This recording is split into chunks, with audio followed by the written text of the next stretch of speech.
It's a supersized episode where we compare two huge Ari Aster horror hits, Hereditary and Midsommar, and our reactions to those films, our reactions to each other's reactions, my reaction to other people's reactions, and, like the Barbie movie, we're for people who love them and people who hate them. There's something for everyone.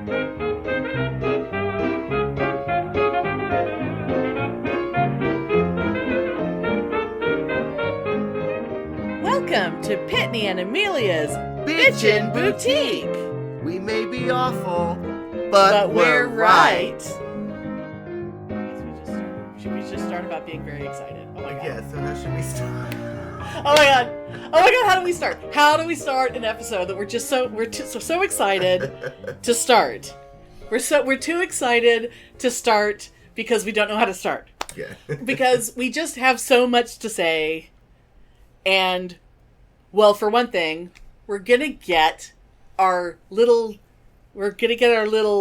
business out of the way first because we have so much to say and we don't want to get lost. Yeah. So actually, you know what? I'm gonna say this first. Okay, so look, we're gonna talk about Ari Aster movies because we're just really in the mood to do that, and we know that's what you're here to hear. That's why you people tuned in. But first, hey Pitney.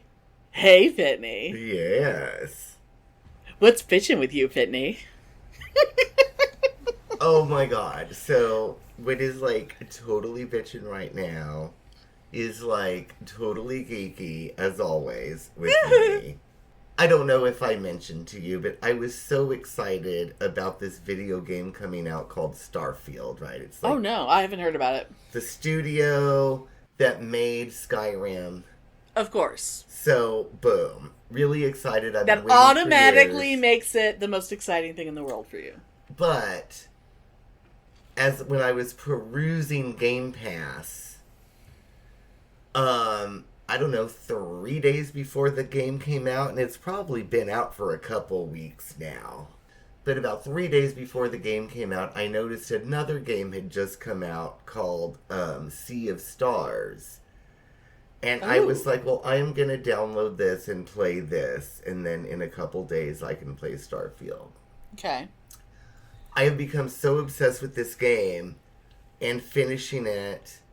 I think I'm on hour 29 now. And wow. I still haven't started Starfield, the game that I've been waiting for 3 years for it to come out. Because I want to finish this other game first, and it's an old-fashioned, turn-based RPG that's an old Final Fantasy, or even an old Zelda, or an old, Super Nintendo-style game. Okay. And I'm just so enthralled with it, and I'm just loving it, and I'm obsessed with it, and I've been spending every night after work till, I don't know, midnight, 1 in the morning playing this fucking game. And this is Sea of Stars. And this is Sea of Stars. And it's named after an MC Yogi song. Yes, it is. I actually thought about that. Yes, it is. I wonder if they even realize that they're named after a really good MC Yogi song. Yeah, so I am obsessed with this game, and I have not even started Starfield, even though I've been waiting for years for it. But, Starfield will still be there. Of course it will. Because I have to finish this first, and I have to finish it, and I have to see how the story unfolds. Wow, okay. Because so will you do the obsessive? Important. No, go ahead. It's very important for me to know if Brugraves redeems himself or not. Now, will you do the obsessive thing and play it over and over again and do all the different paths and the side quests and all that shit? Or will you just play it through once and then go to your other game and then come back to it? Oh, I don't think I'll ever play this again. It's not like Skyrim where it's just an endless... Or other games for me where I don't think I'll ever play it again, but I'm really liking it. Even though you just fell in love with it so quickly, you don't think that it's going to give you the fun of going through it again and It doesn't have I don't think so because it's not as more immersive. linear. Okay. It's more linear than other games that I'm into. Okay. And once you've done it, you've done it. And some of it's really tedious. Okay. And I don't want to have to go through the tedium again, but I want to see the story out. Okay. You know, because, like I said, I'm very emotionally concerned about that one character. Okay, so it's not as choose your own adventure as a lot of other games are. So it's extremely linear, and you're just getting through the story as written. You just have to get to the end. Yeah. Okay. Very cool. And I was gonna say there's some side things, but no, not really. It's very much just the story. Okay. And once I've done it, you know. Well, that's cool. But that's my thing. So. Well, that's very cool. Well, mine is okay. I'll let you ask me. Yes. I'll let you ask me. So, what about you, Amelia? What's bitchin' with you? Well, the thing that's bitchin' with me is something that I think you will be as amused with as I was when I heard about it, because it has to do with fine art. Okay.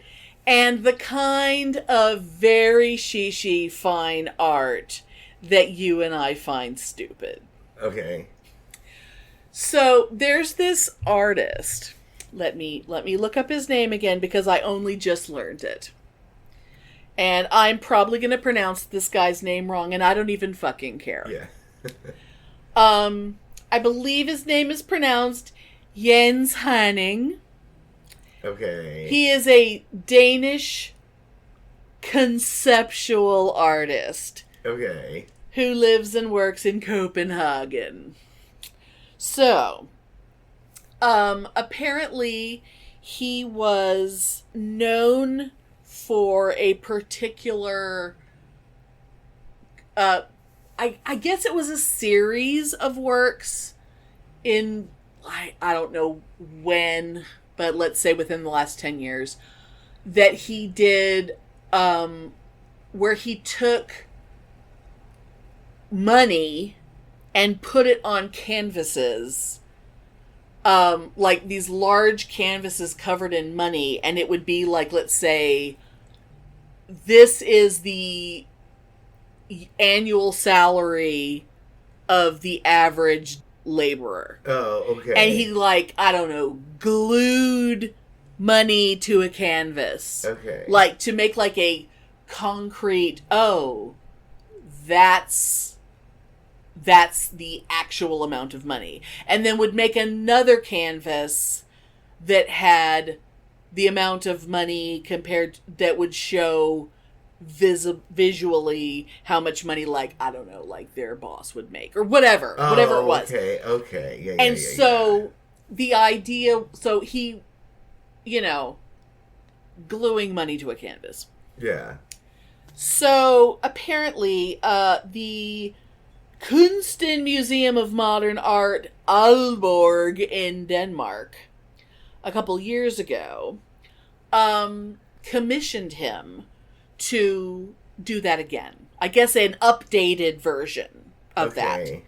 And they basically, because they were commissioning it, they gave him the amount of kroner and euro bills that it would take to create these enormous canvases. Okay. To do this. Yeah.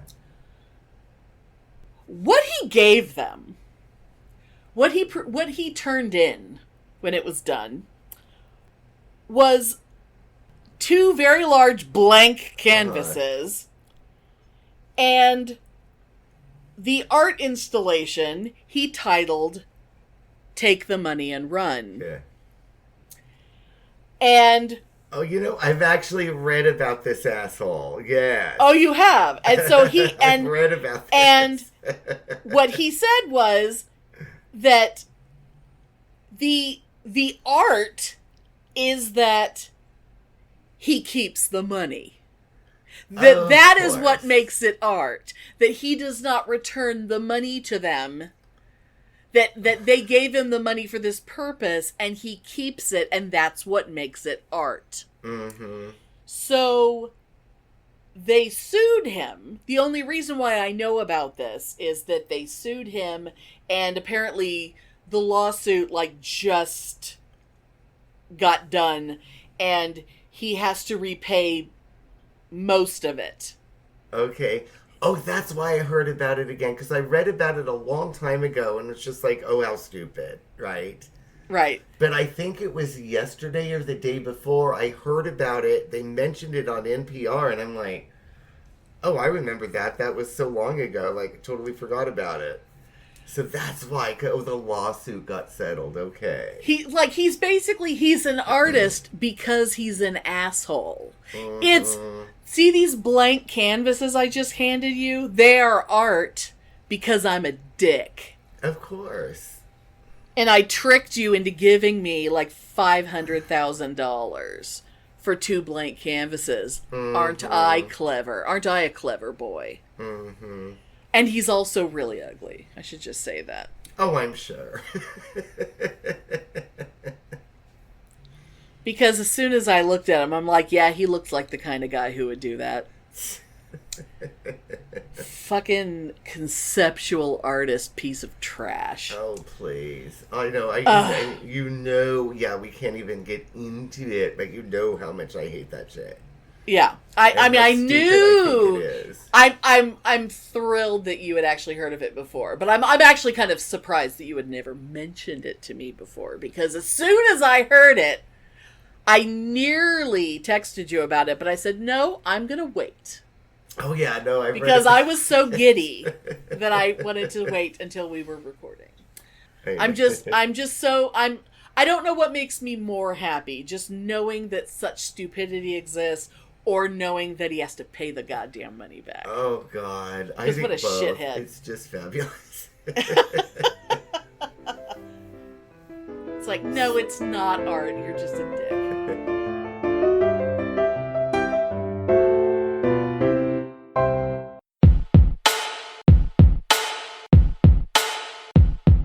The Bitchin' Boutique. Yes. I think we need to give them a thing, Spike. We can give them a drop that they can plan out their show. Yes, I think we've got to find some time and get time to do that. Right now. I think we should do it right now. Look, I'll show you how easy it is, Spike.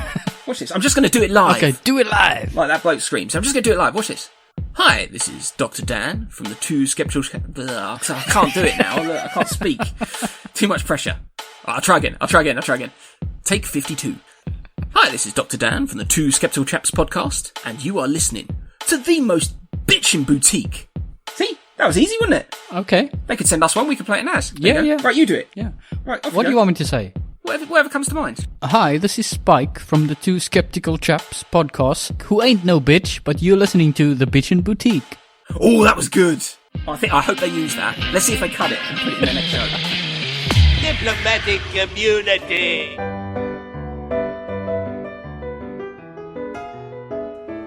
Oh my God. So let's get into it. I want to hear all about you finally saw that piece of shit Midsommar. Oh my God. Okay, Midsommar. So first we have to like get into how this all happened. So, God, it's probably been, it may have been a month now since this whole adventure, because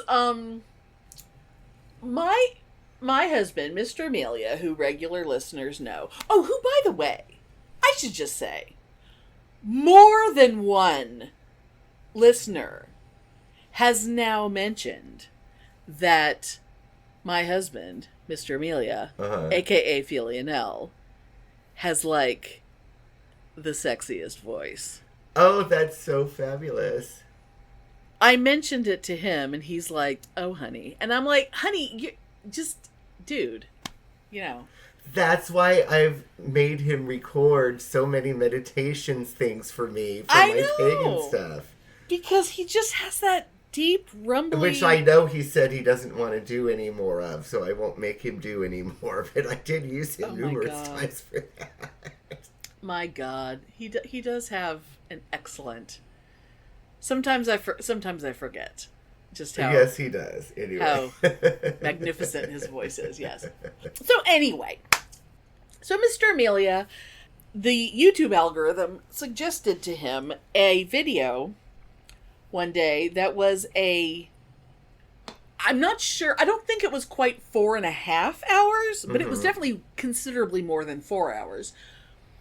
Like a 4+ hour long video that someone had made outlining like everything this guy could come up with that is just fucking awesome about Ari Aster's Hereditary. Okay.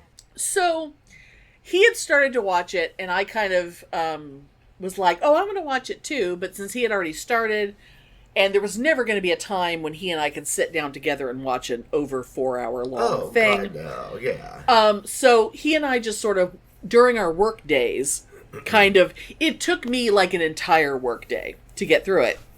Because I kept getting interrupted. Sometimes I would be listening and then something would be a visual and I'd have to stop and back it up and watch it. So it took forever.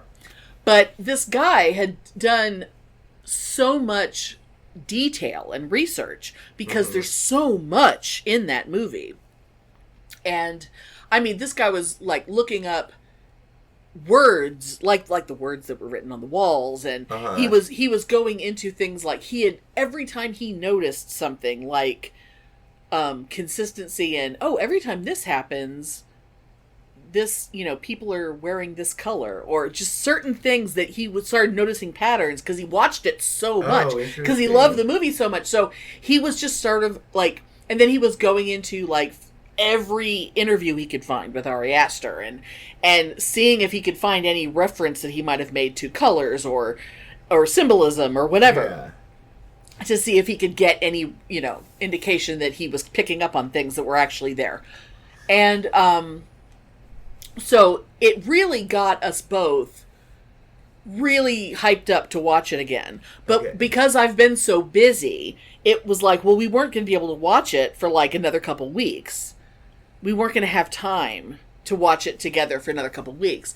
So in the intervening time, I had been watching, as I, every time I had a chance, I'd watched a lot of videos that were about Hereditary. Okay. Which there are a lot. And one thing I really enjoy is reaction videos. Like, I like, whenever there's something I really like, I like watching people experiencing for the first time something that I really like. I really enjoy, reliving the first, the emotional experience of the first time seeing something by watching someone go through it. I've only watched reaction videos to one thing, and it was this a cappella group doing a bunch of music from Skyrim.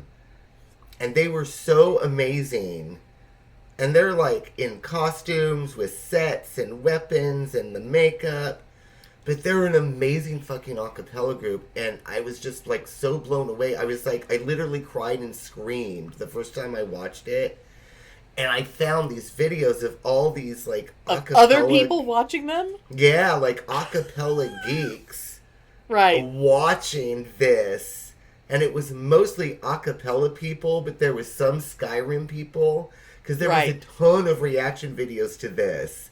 It's fun. I never watched those before, and I was so amused. It's so fun. Oh my god. Because especially like the Skyrim fans, there was grown men like me that were also so excited about this that they cried when they did the Dragon Shout. That was so awesome. It's like, okay, I'm not alone. Yeah, seeing other people be as excited as you are at the exact moment that you were excited that's kind of an awesome thing. Yeah, I literally...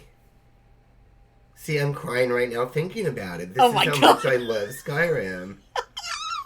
When they did the dragon shout in the middle of them singing in the dragon language, by the way, I literally was so excited. I screamed and I cried. And I saw other people do it too. So yeah, I love the reaction videos. That's adorable. That's But so anyway, so cute. yeah, back to your story. I'm Back to sorry, my but I just thing. had to tell you about that because I don't think I'd ever told you about that before. Okay, but the reason why I mentioned it is because I had a certain expectation that I was going to really enjoy watching people enjoy watching Hereditary. Uh-huh. But what ended up happening way more often than I expected was that they didn't. And all the people who had the nerve to get to the end of Hereditary and not like it, they were all going, it wasn't just that they didn't like it. Because, boy, were they certainly acting as though, like, they were reacting to it, and they were, they were reacting to the movie the whole time, and they seemed freaked out by things, and, oh, wow, that was neat, and, oh, that's scary, and, oh, my God, what's that weird? Why is that naked guy in the closet, and whatever, But, oh, by the way, spoilers. Lots and lots of spoilers for both movies, by the way. But... Well, by now, I'm sorry, people have... If they haven't seen those movies by now, they're not gonna, so yeah. Yeah, and if you're listening to us talk about them, we're spoiling the fuck out of them. Yeah. So, but here's the thing. Every one of them gets to the end and goes, I don't think I liked it because I think I was expecting it to be so much better because, Midsommar was so great. And this movie was just not very good. And I'm going, what the fuck is wrong with you? And I'm if just you going, think about it, kind of the end of both movies is the same.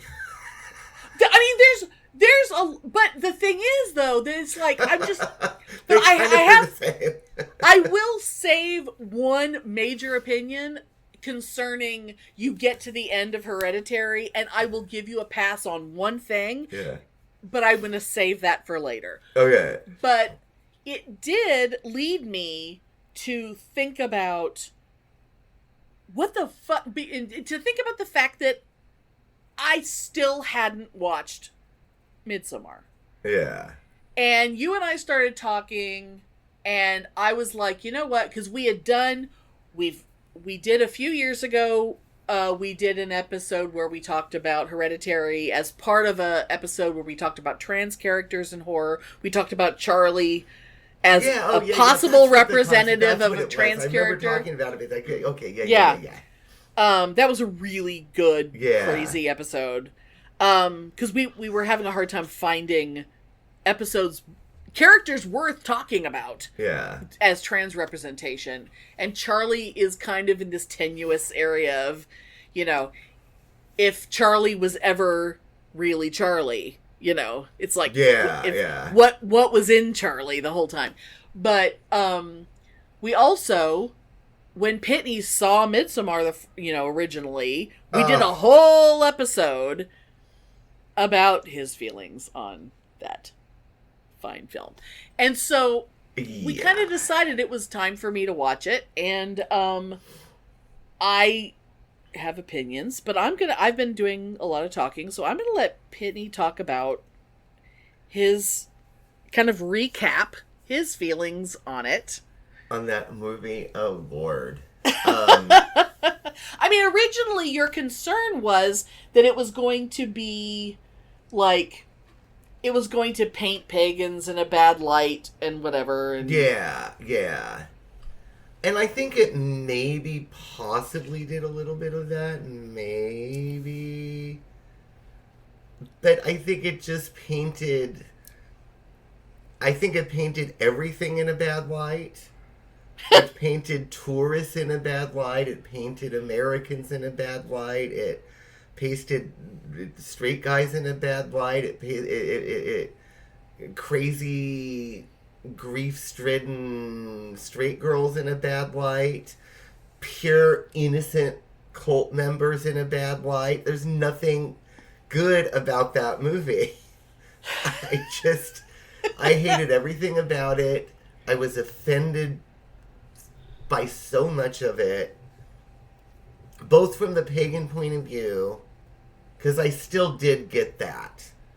I still get that it was, to me, from my point of view, it was very much taken from, like, you know, these pagan sort of rituals or beliefs or whatever, and it was like making it into a cult and making them, of course, they're going to be drugging people and raping them, and of course there's going to be some weird deaths and suicide, and of course. Right. Because why not? Because it's pagans and that's what we do, right? So I did get a lot of that out of it. But the thing, I just hated the main character so fucking much. Yes, it was very sad that her family got killed. It was very sad that she was going through a tragedy. But the fact is, before we even meet her, the boyfriend is talking to his friends like, oh my god, this girl is so psycho, I'm so sick of her fucking shit. And all I want out of life is to break up with this psycho stupid bitch. And then he's forced to not break with her because she has a tragedy. And then she invites herself on a trip that she's not invited to. So I just hate her. I hate her. And everybody thought the boyfriend was such a douchebag. I don't think he was. I think he was just frustrated being stuck with this stupid bitch he didn't want to be stuck with because he wanted to break up with her before her family died. And if he was a real douchebag, he would have been, fuck you, bitch, I don't care, I'm breaking up with you. If he was really a douche, right? I will cut in here real quick and say the only thing, because I have not told Pitney what my opinion is of the movie because I was saving it. Yeah. The only thing I told Pitney, and this is a good time to say it. Yeah. The only thing I told Pitney was about maybe halfway through the movie. No, maybe earlier. Uh-huh. I sent him a text that said, one thing that's different is our opinions of. I think what I said was our opinions of whether or not the main character is a dumb bitch are different. Oh, yeah, I remember that. Yeah, so obviously we disagree on that, and which is fine, which is great, you know. And and it's been so long, but I think I was offended by also, wasn't like one of the friends, like a student, and he was asking really offensive and sort of invasive questions, or sort of like, I thought he was just like fucking with the society or something, and I remember being offended by that both as well. Both the boyfriend and the black guy. Yeah. The one who pissed on the tree was allegedly a student. I don't know why he was there. That's right. But the black guy and the boyfriend were both anthropology students, both working on their PhD. And the boyfriend suddenly decides, I'm gonna write my thesis on this too. All of a sudden, as if you can just suddenly and decide I just remember to do that, there were which elements that I was offended of with that they were like getting involved with this culture or judging them or something. Dude, it's been so long since I've seen it, but I just remember it was just another thing that I did not like about a movie that I hated everything about. Yeah. Well, I was curious about, since they were doctoral anthropology students, and since you had been in a long relationship with a doctoral anthropology student whose specialty was linguistics, I wondered if that at the time made you go, oh, goddamn academics. I wonder if that affected your opinion at the time. Oh, probably. Because every time I read anything, and if I see like grad student or doctoral blah blah blah, I'm always like, oh god, it's a goddamn fucking academic, and whatever they're gonna say is gonna be stupid. So I definitely do have that that prejudice. Yeah. And I don't even remember what it was. I didn't even remember the pissing on the tree until you mentioned it. But I think there were other things that offended me. Like, I thought they were like fucking with that culture because there was so everything. Much, right? Yeah. I don't. I mean, that's something. Offended. But that's something, that's something that I think this isn't the only movie where there's like an anthropologist where there's a character who's an anthropologist, and it makes me wonder if the person who wrote the movie has ever talked to an anthropologist. Because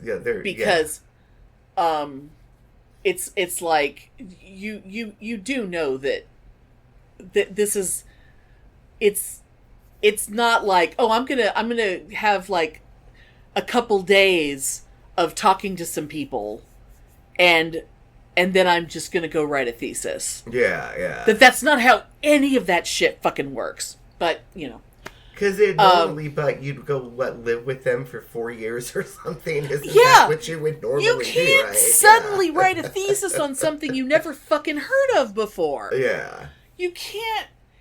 And it's not like you're gonna be up there for a couple weeks, and you're never gonna be there again. I mean, because for all they know, we're just gonna be there for a couple weeks, and then we're gonna go home. Yeah. And not realizing we're never going home again. But like, best case scenario, you're not invited back. This is not, you don't come back here. This is your one shot, and you're not allowed to take pictures. You're not allowed to name anything.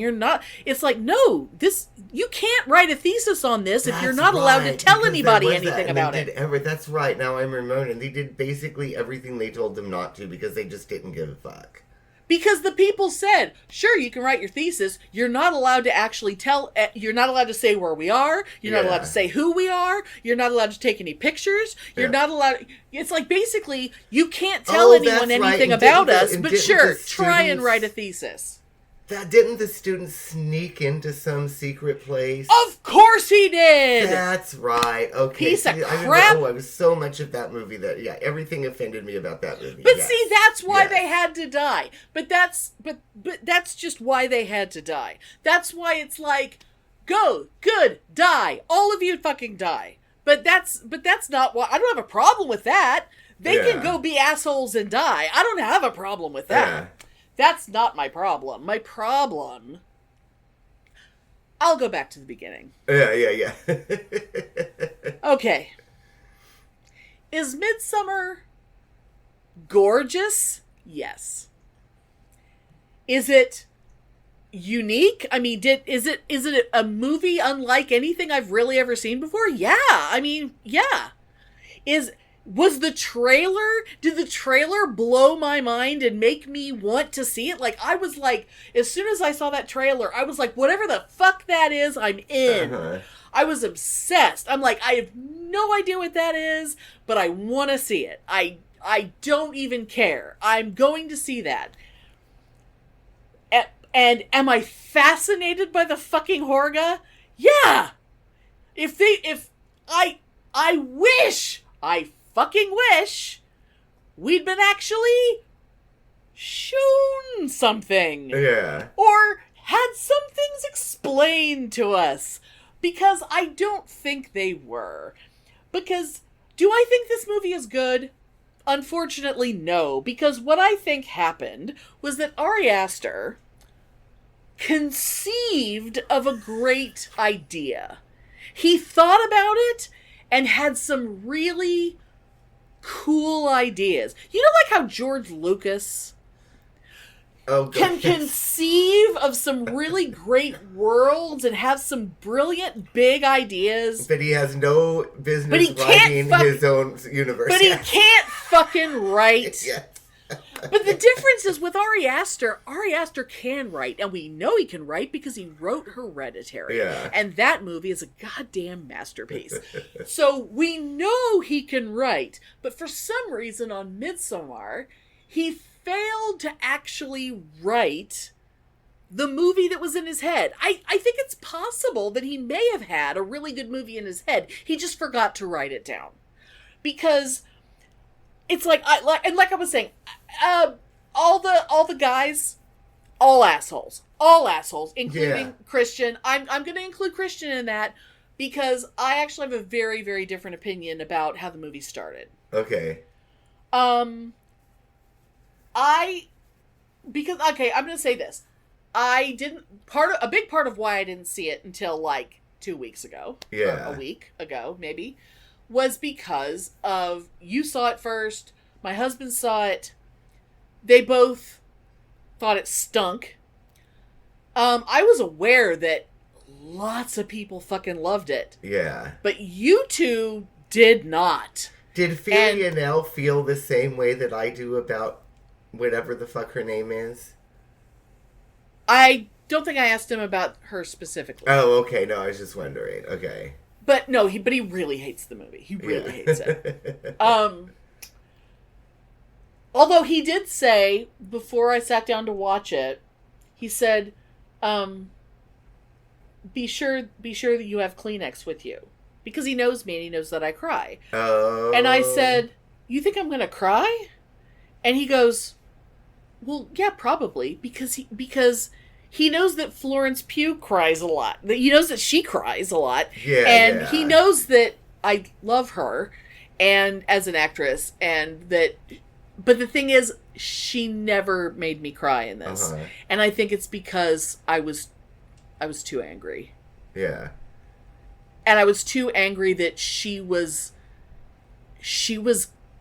giving too much of herself to a part that was beneath her. I was going to say, I think she was good. It's just that but the movie wasn't good, but I think she was good, yeah. She's a phenomenal actress. Yeah. But here's the thing. So I knew a lot about it. I knew the basic story, but I also, I had actually, because so many people said it was great, I had been curious about what's so damn great about it. So I had watched, videos about oh, here's 10 really cool things you probably didn't notice when you watched Midsommar. And so it's like, oh, hey, did you see her sister's face in the trees with the hose in her mouth when she was tripping? So I looked for that, because I'd seen it in a picture, like a still frame that someone took. Okay. Whippy-doo.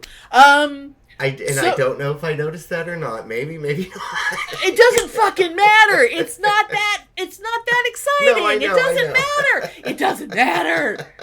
Doesn't matter. It's a lot of effort to go through for nothing. It's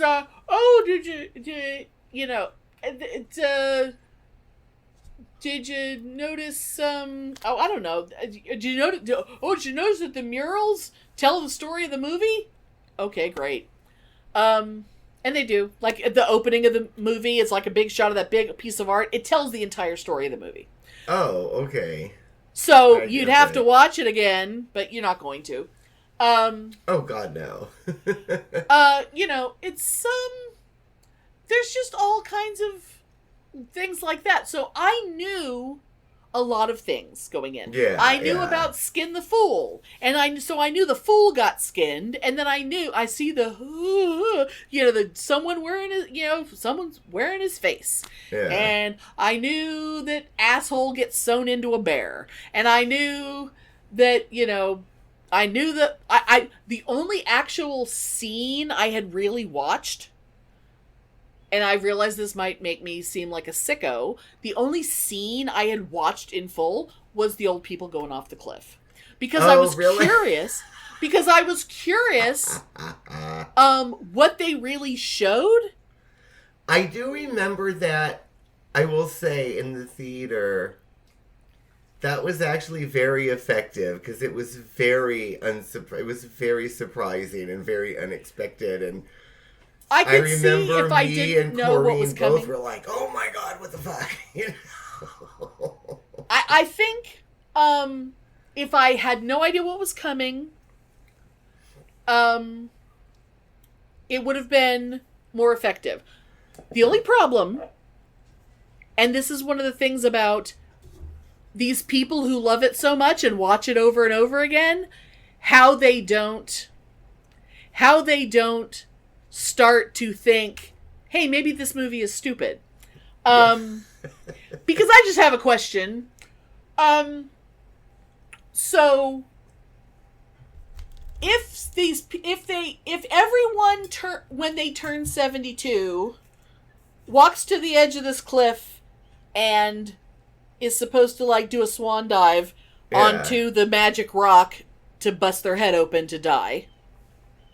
How come dude clearly didn't get that memo, even though he's lived 72 years and he's watched it happen every year of his fucking life? Oh, that's right, and he's so old, yeah. I mean, if he's lived 72 years in that cult, in that little commune, and he's seen it happen at least 72 times, because I'm sure someone turns 72 at least once a year, why did he step off and go, I'm going to try to land on my feet? Yeah. Why did he do that? Because even if you'd seen someone land on their feet once before, you'd know, oh, you don't want to do that because that's very painful. You want to die instantly. You want to make sure you land on your head. And the only thing I could think is because for movie purposes, they want to give us an extra, ooh, they have to hit him with a mallet. Like, we have the mallet just in case. Yeah. But it's because we want to get an extra close-up. I think dude wants a close-up. And did you know, here's a fun little fact. His name is Bjorn Andresen. And when he was 14 years old, he was in a movie called Death in Venice. And that was in 1970. And he was chosen in that at that time because he was considered the most beautiful boy in the world. Oh. And I will say, I do not disagree. Because even at the age he is now, which is not 72, by the way, but he is still, he's pretty hot for an old dude. Yeah, because I remember that, though, and it made me think of that episode of The Next Generation where Laxwana Choi fell in love with some guy who was getting ready to die because everyone on his planet had to commit suicide at the age of 60. Did you remember that episode? Oh my God. It made me think of that. And I don't totally disagree with that. It's like Logan's Run. Everyone's young and beautiful because they die when they're 30. Yeah, and I'm like, what's wrong with that? All these people, they kill themselves at 72. That sounds perfectly reasonable to me. See, that kind of aspect. You've had a good life. You're not a burden. You know it's going to happen. They're all honoring you as you do it. It's not like it's a shameful thing you go and do. They all honor you as you do it. I know. I want to join that cult and go live there. There's a lot. See, and that's the anthropology student in me. Now, should these idiots have told their friends what was going to happen? Yes, because I'm pretty sure you don't want the newbies to make a scene. I'm pretty sure that kind of makes it unpleasant for the second person to jump, because now everybody down there screaming. But you want it to be more pleasant for the second guy. But that's just that was fabulous. I didn't see anything. Yeah, I thought that was nice nice. At all. But I do want to go back to Danny, because I kind of derailed myself with the Danny thing. Here's the big problem I have with her. And this has to do with just I don't know if it's editing. I don't know. I mean, the movie wasn't incredibly long, so it's not like I can't imagine that backstory would have been cut for time. But God damn it, I knew going in what was going to happen to her family. I knew going in. Oh yeah. What was going to happen before they went to Sweden. Mm-hmm. And yet, it all happened so fast that I felt like,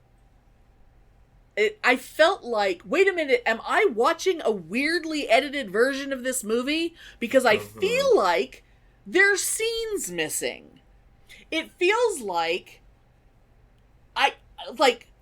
how do people who talk about this movie, how do they talk about it as if they know things about her fucking family? Where are they getting the information? Because we don't even see, later she has hallucinations where she sees her sister. How do they know that's her sister? When do they see her sister's face? When do they see her sister's face not with a fucking mask and a hose in her mouth? is there a point where we get a really good look at a picture of her sister or something? Because I didn't see her family except when they're dead. Yeah. Although, one of the videos I watched before I watched the movie said that one of the things that's really sad, that makes the movie sadder, is that if Danny had responded immediately to her sister's email and, like, freaked out and, let's say, called 911 and done, like, a wellness check to the house, her parents might have survived, because that first shot of her parents in bed, they're still breathing. Her sister had already sent the email, but they weren't dead yet, because they didn't have hoses going into their mouths. They just had hoses going in, like, near them. Oh. So, but Danny doesn't know any of that, because she didn't know any of it. And so, like, she's having hallucinations of things she never saw, because she wasn't there. But,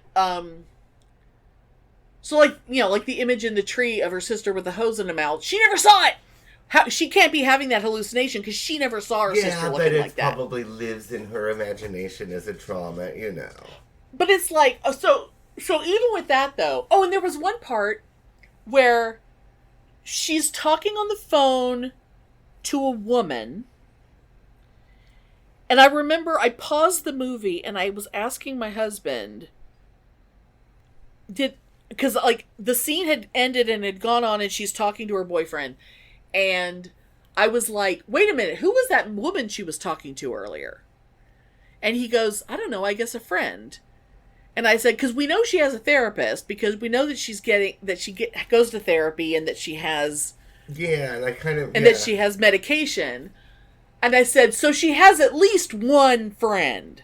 Mm-hmm. Like, why isn't everyone telling her... Because really, staying with her boyfriend is the worst thing she could possibly do. Because of course. He is not treating her well, and he hasn't been, because he's the one who's going, ignore your stupid fucking sister. She's only doing it, she does everything she does for attention, she's whatever, you know, her sister is obviously in crisis, and she's going, nah, fuck your sister. And that was another problem that I had, because, like, when I'm watching a movie like that, I have to, like, really work my empathy muscles hard. Uh-huh. And I have to be like, what would it feel like to actually really, like, care about your sister? Like, what would it feel like if it were me and my sister were in crisis and I actually gave a shit? What would that be like? And if there's people listening right now who don't normally listen to our show. I cannot answer that question either. Yeah. If there's people listening right now because you're interested in these movies and you don't normally listen to us, I do not have good family relationships, and Pitney doesn't really either. Yeah. And, you know, we are in therapy. We are very medicated people. And yay therapy, and yay mental health. So, I often don't, I have to be like, okay, so her level of despair when she loses her family, it's like, I have to immediately be like, okay, that has to be valid. Even though I cannot relate to it, it has to be valid. Yeah, I can't either, but I do think it's valid for most people, but not us. Yeah. Like, it's... Yeah. You know, I could see how if someone had a good childhood and, you know... Yes. And actually likes their sister and whatever, you know, that would be a very traumatic thing. But like, obviously her relationship with this guy has been terrible. And oh god, yeah. And it's like, but I get wanting one thing in her life to feel stable. I just wish that she had a friend to hang on to. Someone other than her stupid fucking boyfriend, because, he's not even hot. Yeah, he wasn't. He's not hot. He's not interesting. He's nothing. He's so blah. And look at his fucking friends. Yeah, but I just remember being so mad at her. I just remember thinking, who the fuck do you think you are inviting yourself on this trip? But she didn't. Pele invited her. Pele made absolutely goddamn sure that she was invited on that trip. Because she had to be there, because everything that happened was completely manipulated and orchestrated. Oh, well, yes. She had to be there all that shit would happen. I was just very outraged that she invited herself. But she didn't. So it's, But she didn't. And so, like, there's just so much about it that's aggravating. But, but there's moments of, like, decent writing. Like, speaking of Pele, it's like, so obviously he's like a manipulative bastard, but he's also one of the only people who actually is sweet to her. Yeah. And there's like a moment where, like, when he's talking about, the line where he says, like, does he feel like home to you? Like, when she's, when he's finally getting her to understand that, look, I know that you lost your family. I know you feel like nobody understands, but I understand because I lost my family too. Yeah. But the difference is I had these people to be my family and to help me through that. And, you feel alone. I didn't feel alone because I had all this. That scene was amazing. And I kept thinking, I like, that actually, yeah. And I kept thinking, like, see, there's these little moments that are kind of great. And it's like, see, that aspect of it was like, I ended up, because, like, there was this one thing that I watched that was, like, explained, like, and then Danny ends up just giving in to her insanity. And it's like, this isn't insanity. She's finally home. She's finally in a place where people are going to treat her well. Yeah.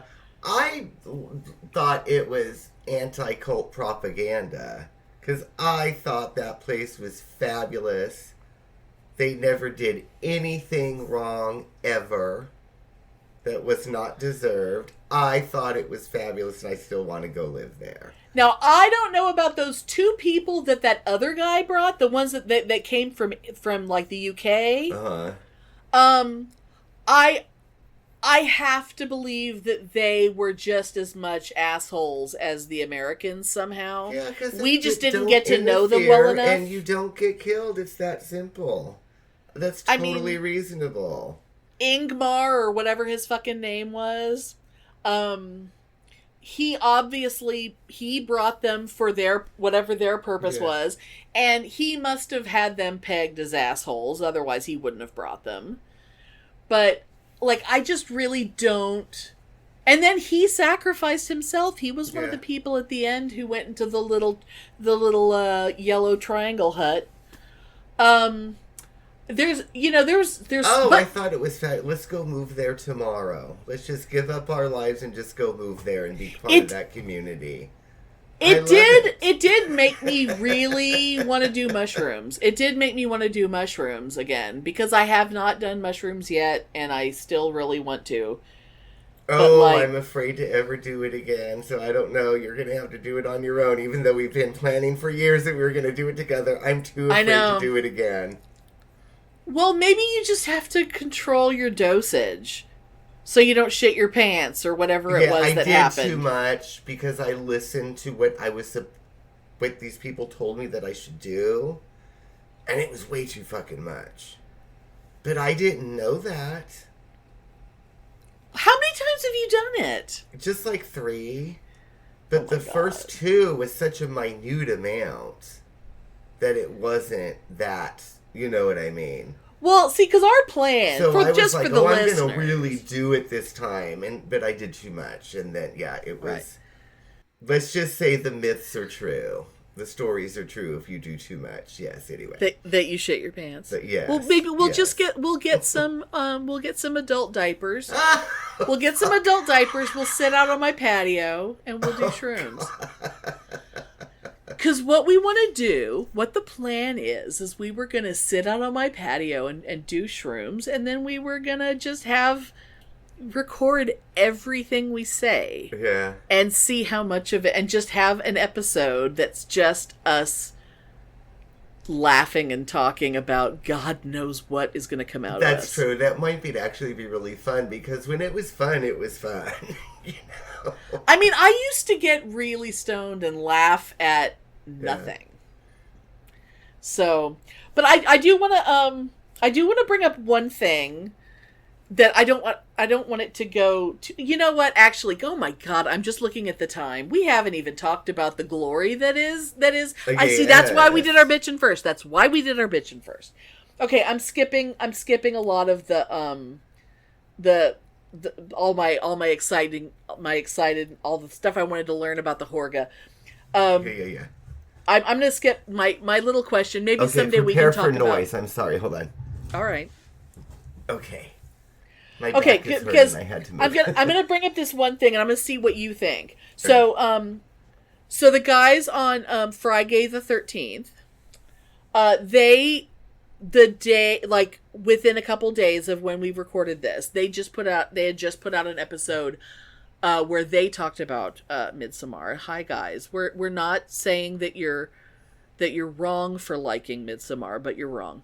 Oh my God, do they? Oh, I'm so disappointed that they like it, girl. No, it's not your fault. I never tell someone that they shouldn't like what they like, but don't hate us because we don't like it. We just have our reasons. I think that there was a really good idea for a movie in there. I think they just didn't execute it well. That's all. It's like, oh my God, I wanted it to be good. I really wanted it to be good. It just isn't. Maybe I need to be stoned out of my fucking mind. I didn't like 2001: A Space Odyssey either. There's a lot of movies that people think are great that I hate. Boring. I hated that movie so much. Yes. I was so angry. I was so angry at the end of that movie. I was just like, I want those hours back. Somebody owes me time. Anyway, but the Friday guys brought up something, a little puzzle that they thought was a little weird, and and my husband and I were talking about it earlier. I'm gonna see if Pitney has any thoughts on it. Okay. So they were confused by the idea that the festival happens only every 90 years. Mm-hmm. But clearly there's like a wall when you go into that big sleeping hall where the mid-range age people sleep or whatever.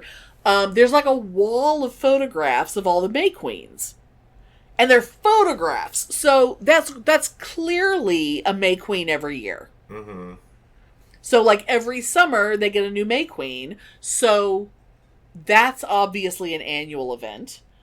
And then the jumping off the cliff thing is every time anyone turns 72, that happens. So that's not the 90-year thing, obviously.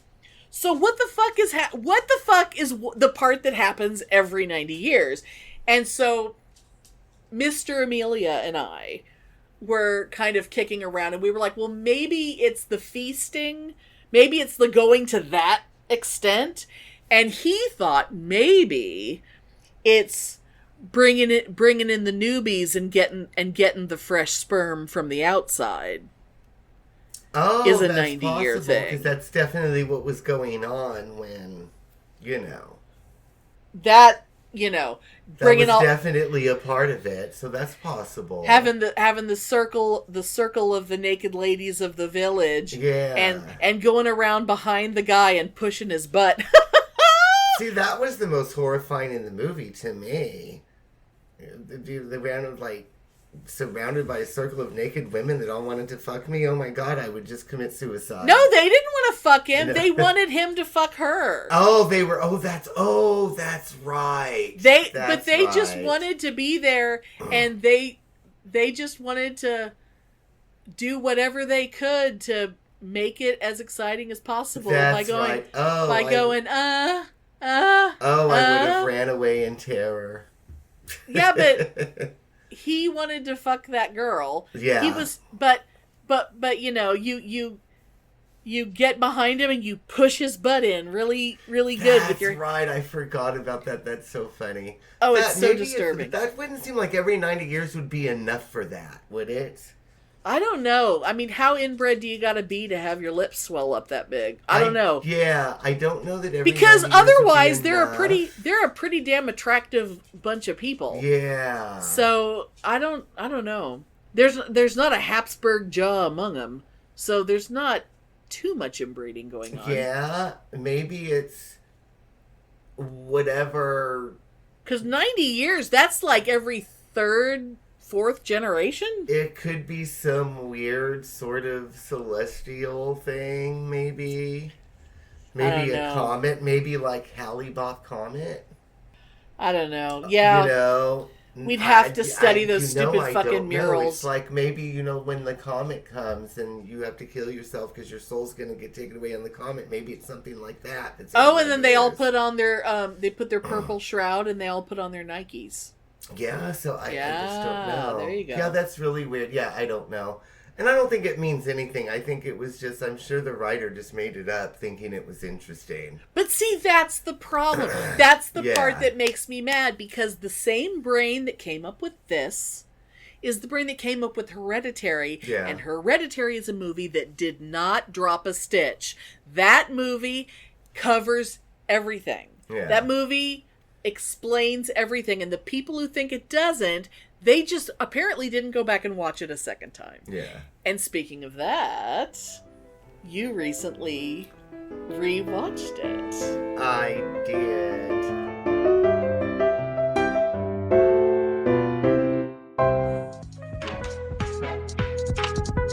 I'm Maddie. And I'm Amber. And we're Witches Talking Tarot. And we're bringing you all things occult. Every Tuesday and Thursday, twice a week for your magical pleasure. Join us as we dive into aliens, cryptids, the Illuminati, super in the natural. Because that's the kind of witches we are. So join these high energy witches twice a week. Come sit a spell and see why we'll be your favorites.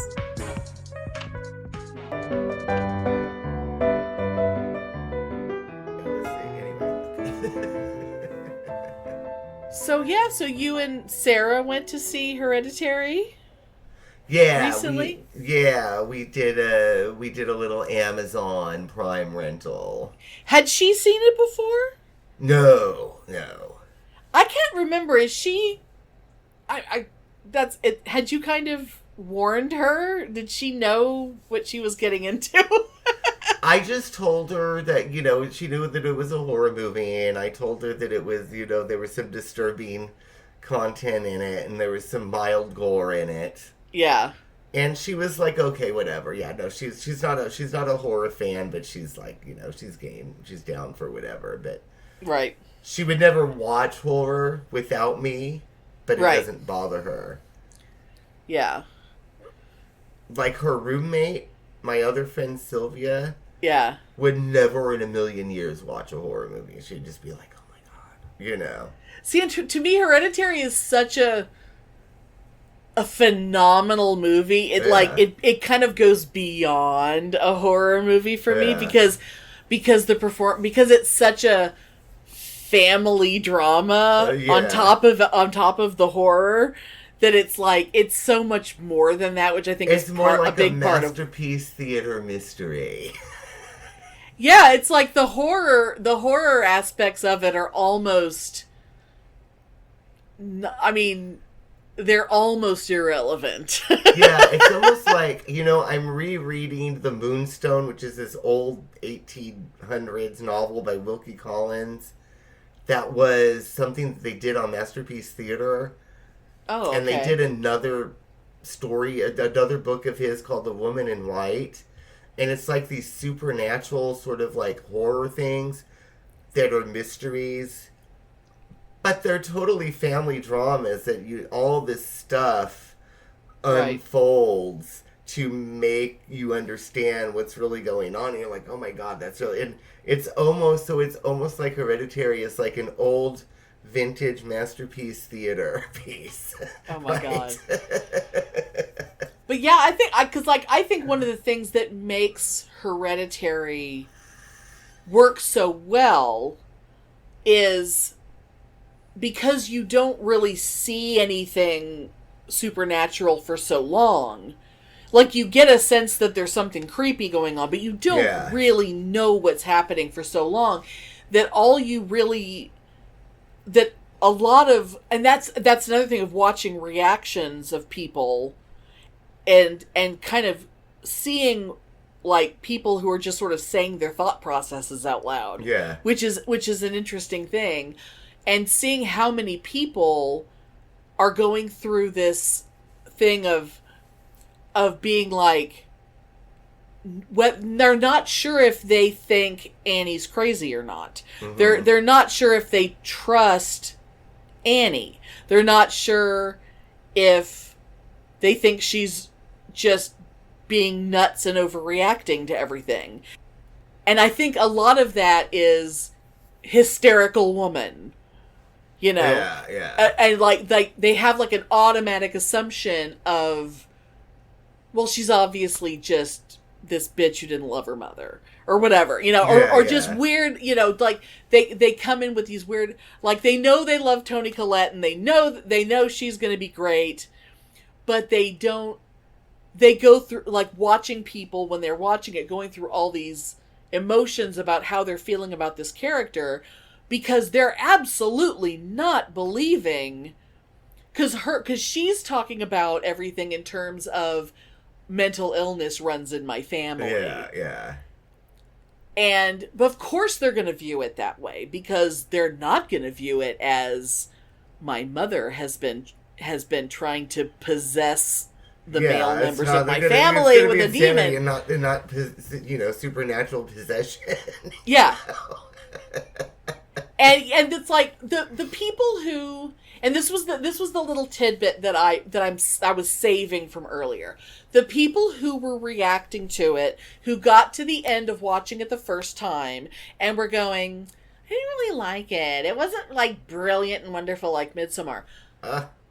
Those people, the only grace I will allow them in that moment is that they just finished watching it for the first time and they did not allow themselves any time to sit with it.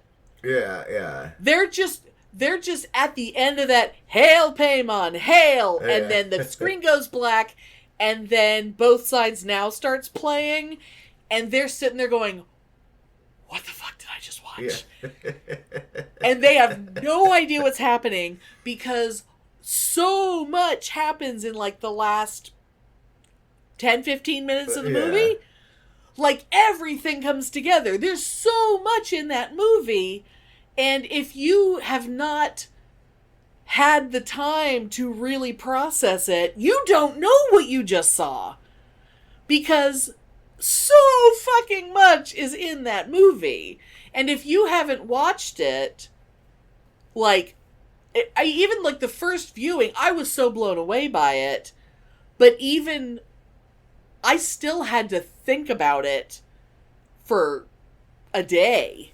And it was funny, though, because I didn't remember before realizing decapitation as a theme.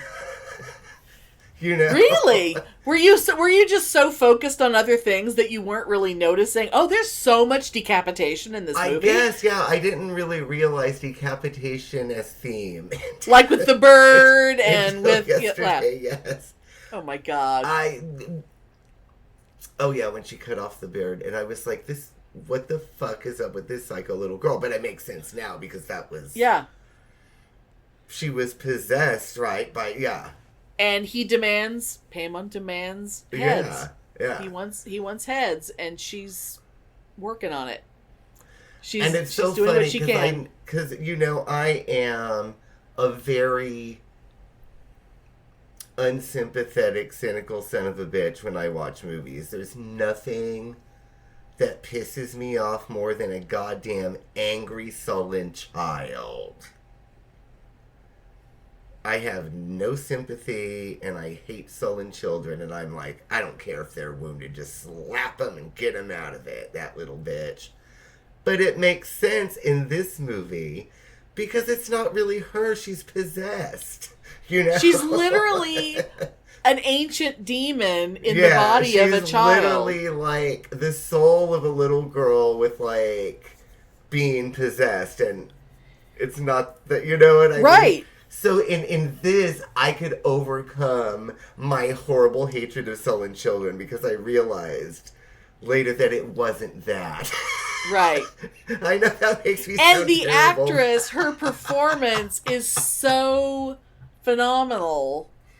I mean, that's one of the things. Okay, the guy who did the 4+ hour video, I mean, part of what's so amazing, and when I say that, like, the guy who wrote Hereditary failed to write a complete movie in Midsommar, is that Hereditary has so much in it that if you choose, you can go back and watch it again and again and again, and every fucking scene, you can allow your eyes to drift to a different point of the screen, and you can see something that you didn't see before, and that thing is of incredible significance, and you just never noticed it before.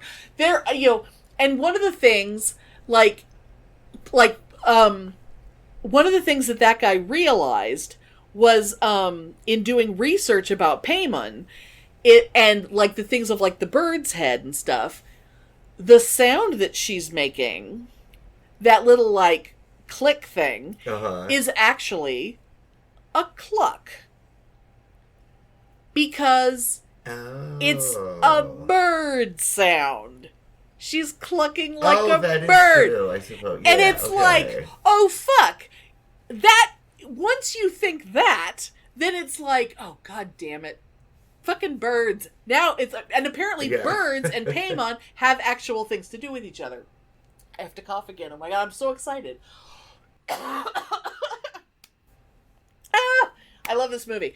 But there are things in this movie.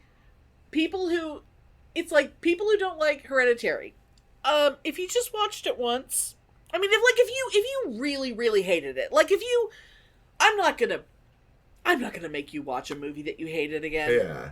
I'm not going to. But if you just weren't sure how you felt about it, watch a video about it. Like, watch someone explaining. Like, watch a video explaining the ending, maybe. Yeah, or approach it as a family drama. That's a good idea, because that's what it is. I mean, this family is fucking doomed. This family, they are little like, all the way the movie is shot as though they are living in a dollhouse. Like, the way the movie is shot, that house was built so that the movie could be shot as though they live in a dollhouse. It was in that house, yeah. So that she creates all these miniatures, and they could shoot scenes so that sometimes even a scene shot in a regular room is framed as though you're looking at one of her miniatures, even though it's a regular room. And it's like her family, there's one of her old miniatures, because like her earlier works are just sitting around in the house. Mm-hmm. Like, the house is decorated with her earlier works. And there's one that is like a current house, and then like underneath in the dirt is like an older house, and then there's like a Victorian house. Mm-hmm.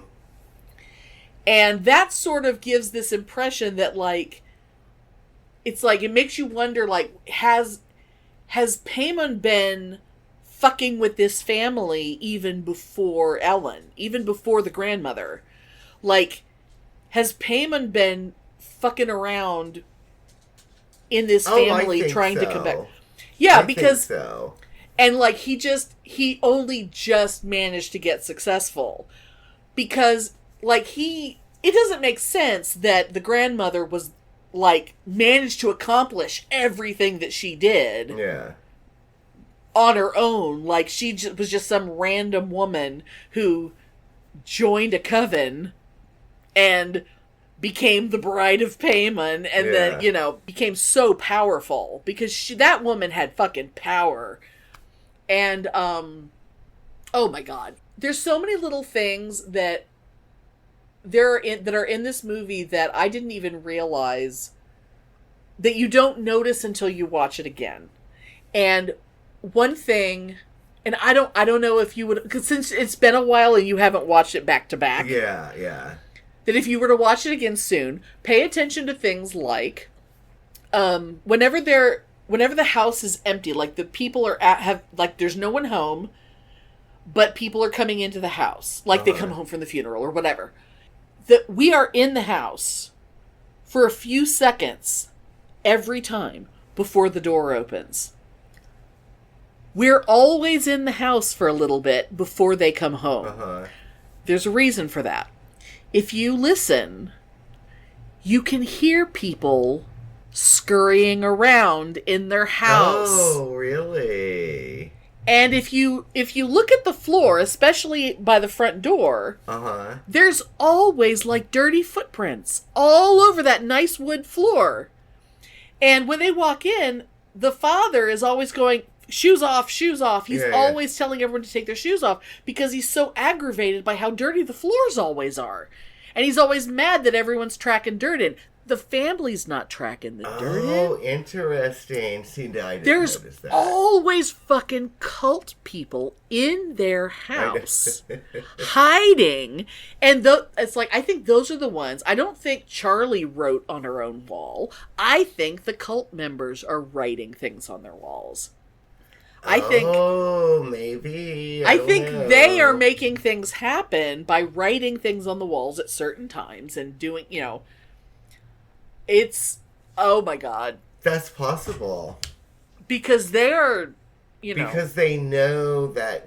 Yeah, that's possible. I mean, like sneaking her body up to the attic. I don't know how the fuck they did that, but they did it. That's true. Yeah, I don't. They had to have been there. Oh, see, I didn't notice that. That was interesting. And granted, like when we were talking, and blah blah blah. Because you know, Sarah, trying to watch something with Sarah and paying attention to it like in detail like that is impossible. You know. Oh God. You know. I kept interrupting. Like I am curious what she thought of it. Oh, she enjoyed it. No, she liked it. I don't think she expressed anything. She was really, really upset with the bird. She didn't care about human heads, but she was really upset about the bird. I mean, you know, like well, I didn't realize until very recently. I only recently realized that the cult members killed their dog. That bothered me a lot. I kept, because that's another thing. It's like it's like, what? It's like, I didn't realize until recently, like, oh, there's a point where, like, you know, like you hear the dog barking, you hear the dog growling, you hear like the dog is reacting to things. And then there's like, if you pay attention, there's a point where it's like, I don't hear the dog anymore. What happened to the dog? And then after he goes out the window and goes splat on the ground, and then he goes walking away, he actually I mean, you can barely see it, but the dog is dead on the ground. He walks past it. Oh. See, and I feel like, but again, and I mean, this is just part of the genre, and it was part of the fabulous movie. I do think it's anti-pagan propaganda.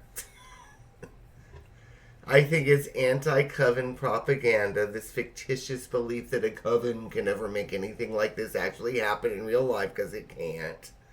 But I know it's fantasy. I know it's horror fantasy. But there's a little bit of me that's always offended when there's anything involving a coven or a cult or witchcraft, or because it's not based on the reality of what those practices are.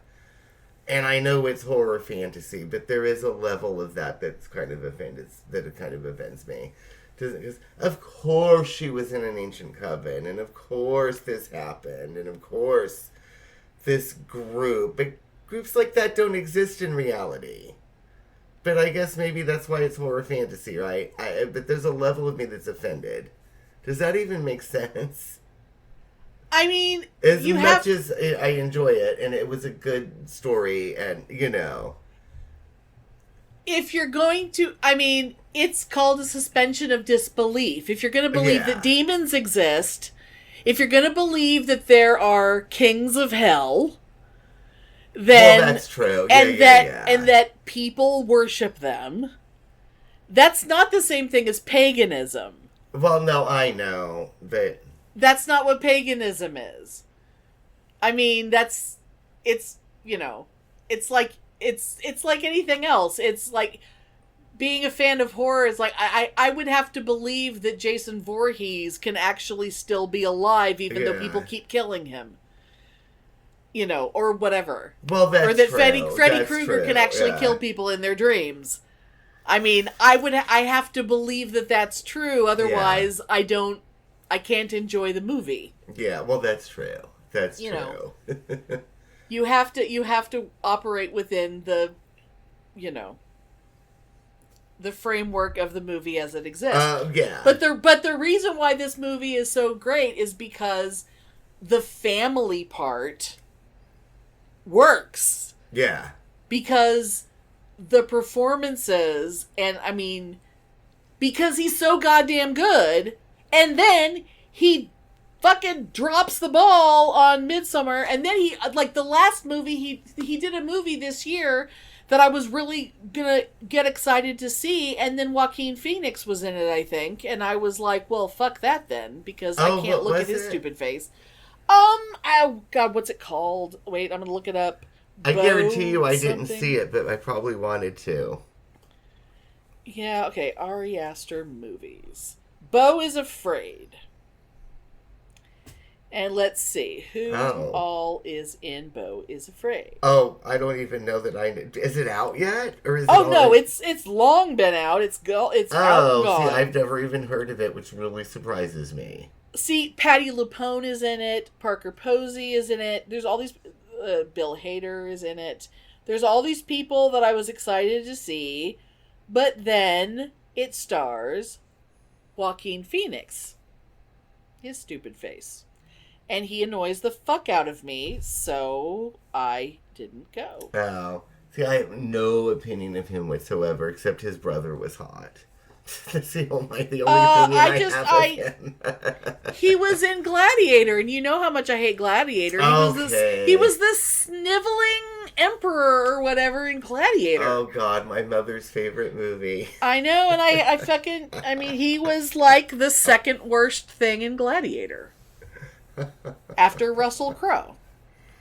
I hate Gladiator with a passion of 1,000 suns. It's just garbage. I've seen it more than I want to, just because every time it comes on, Mom watches it, but it's fine. The best thing in Gladiator, was the guy who played Conan in the Conan TV series. Oh. He had a small part in Gladiator, and he was good. Yeah. Everything else in Gladiator is stupid.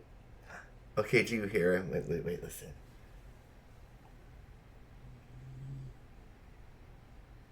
Did you hear it? No. Oh, wait, I heard that. Yes. Jocks are snoring.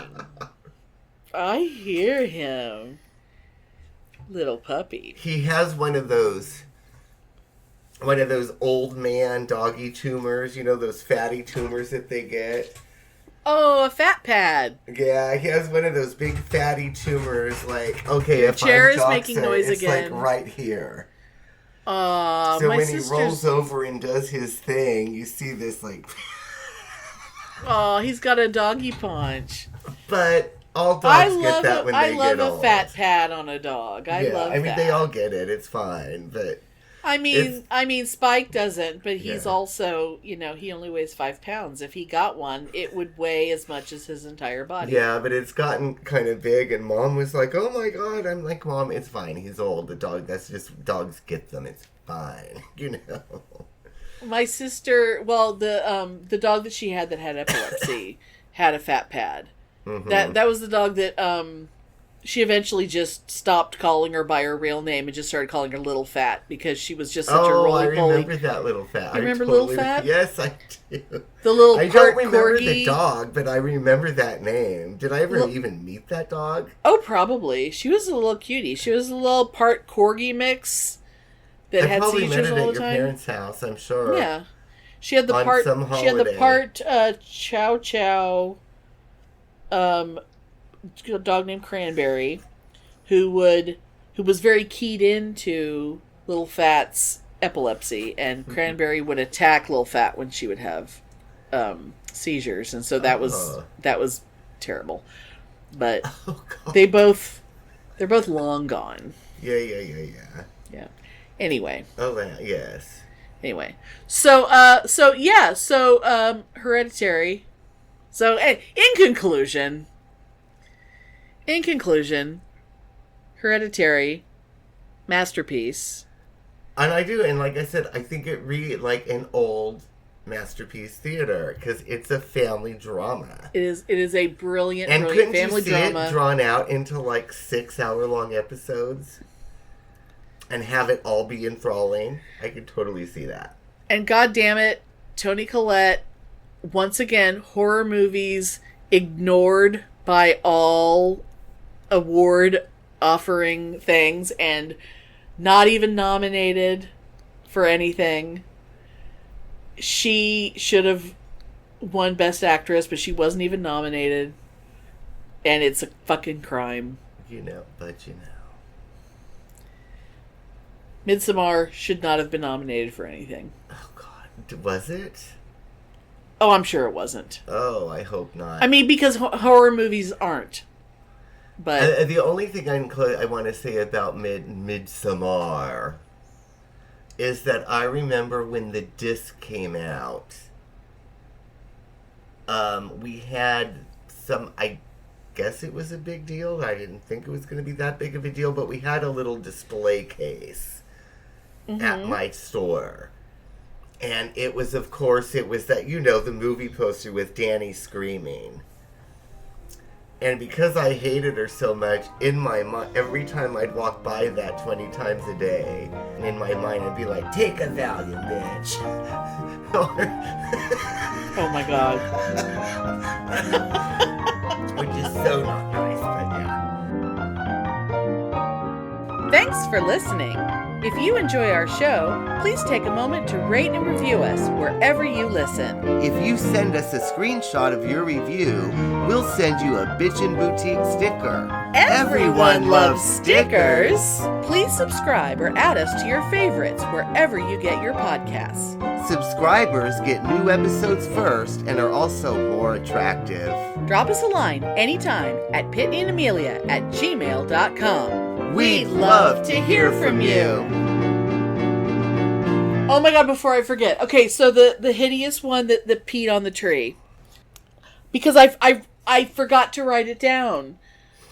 Do you know why? You wouldn't because you didn't watch it recently. So you wouldn't have been looking at him going, "Why is he familiar to me?" That piece of shit. That ugly piece of shit who peed on the tree, who got skinned and turned into a mask. That piece of shit was in Guardians of the Galaxy. Oh, really? He's the gold guy. What's his name? Adam Warlock. Yeah, the character that I didn't understand at all. But yeah. That's him. Interesting. It's like, I looked him up And I was like looking up the other people going, well, I would love it if none of these people had ever gotten jobs ever again because they all suck. And then, because I kept thinking, but he looks familiar, why does he look familiar? And the first thing I saw was he was one of the kids in the Narnia movies. And I'm like, well, fuck that. And then I'm like, and then he was like, what do you mean, Guardian? I was like, oh no. He was the gold guy. Oh, he was that character that I didn't understand. I still don't understand that character, and I guess they had to introduce him because he's in the comics. Yeah, but apparently they didn't do it the way he was in the comics. But I don't care because I don't read.